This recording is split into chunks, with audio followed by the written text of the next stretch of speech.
it's Lysa diving in. So thankful to be here talking about why empaths can really struggle in friendship.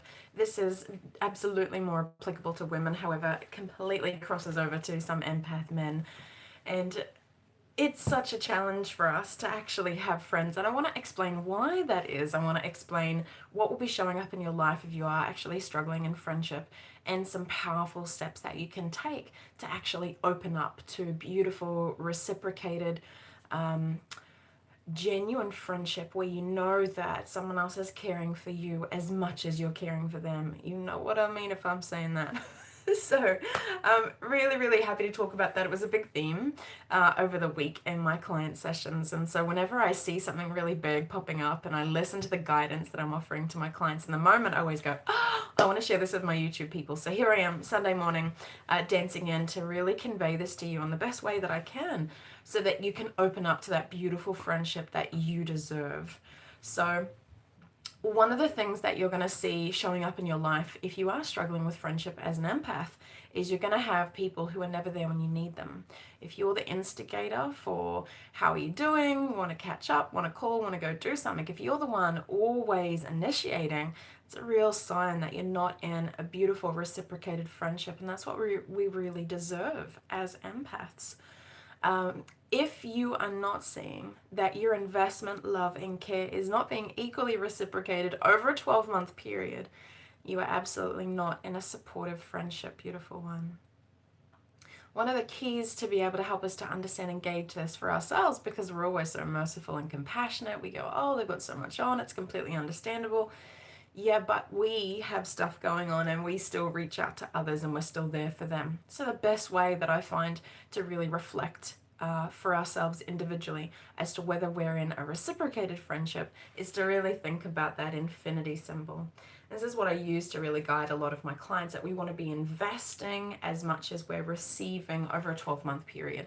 And there might be periods where you're investing more than they are, but over a 12-month period, you want that to be balancing out in the scales of your mind to really confirm to you that that other person is willing to show up equally and serve, support, be there for you when you need them as well, because default for an empath is to be in the complete giving position.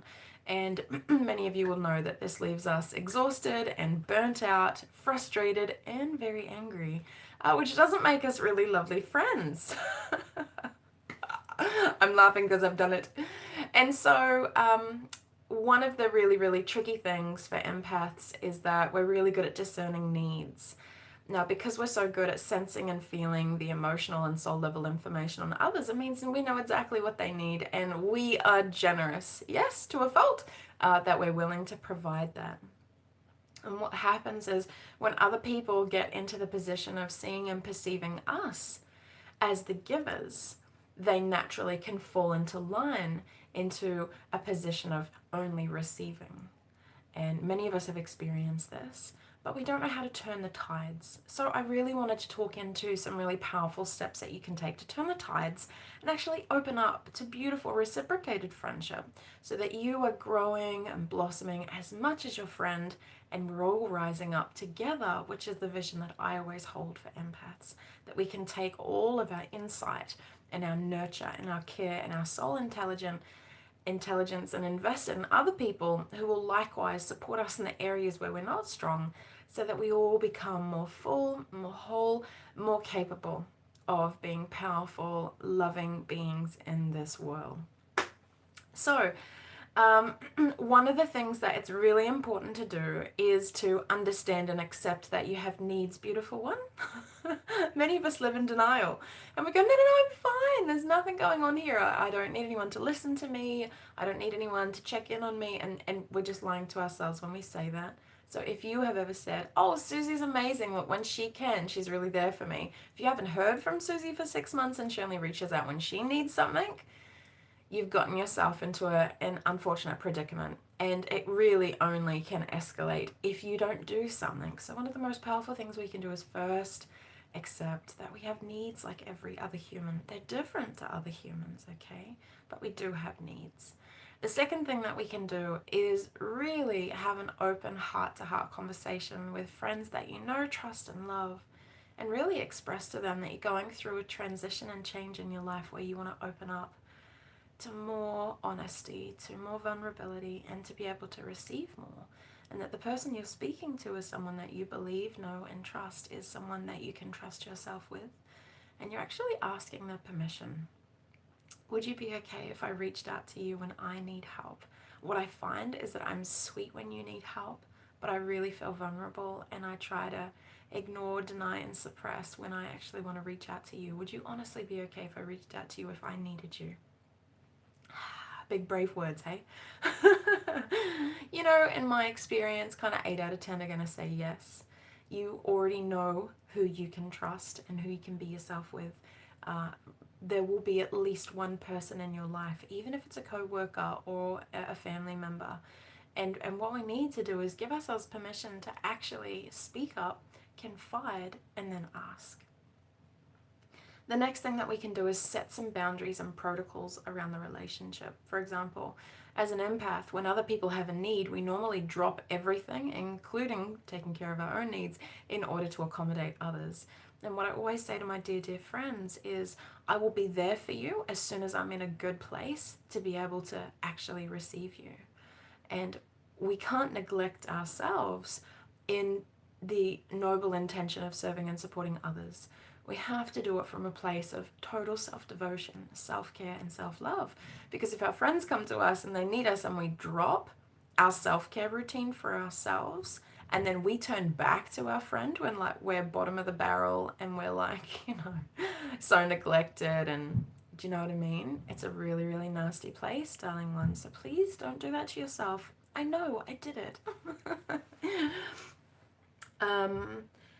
Next, what we can do is just clarify those boundary conditions. So what I say with all of my friends is, please always be honest with me, even if you think it will hurt my feelings. And if you'd be willing, would it be okay for me to be fully honest with you, even if I think it will hurt your feelings?